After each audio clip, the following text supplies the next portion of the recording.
Welcome everyone. My name is Kelsang Chopag, so it's nice to be here with you today. So I'm just going to give a little recap of our class this morning, the Sunday morning meditation class.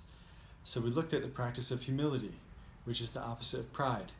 So right now we have both. We have humility and pride, and we need to learn to identify each one and reduce the pride and increase the humility. So here's an analogy. Pride is like the top of a mountain, very insecure, and there's nowhere to go but down. Humility is like the bottom of the mountain, or like a receptive valley, actually. Everything good can gather there, and there's nowhere to go but up. Very secure place to be. So we can think about this and decide to develop humility.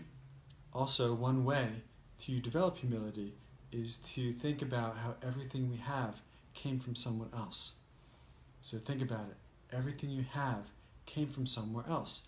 You didn't create any of it. So your education was given to you. Your spiritual qualities were taught to you. The fact that you can do your job, you learned from someone else all the skills that you know.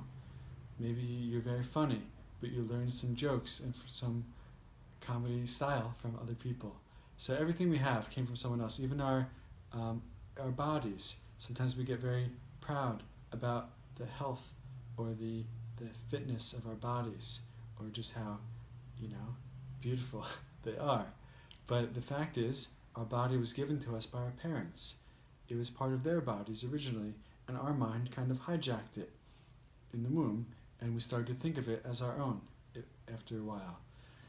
And so now we think, oh, it's my body, but actually it's not. It's our parents' bodies, and they lent it to us.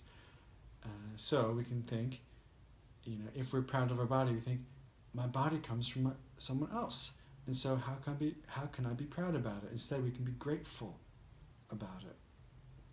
All the other things in our life, anything that we might be proud about, we can think, well, this came from someone else, so how can I be proud about it? Instead, I'll be grateful and humble. And that humility makes our mind very positive, very clear and strong. We're not susceptible to the little pokes that will hurt us when we're proud. A proud person is also a very insecure person.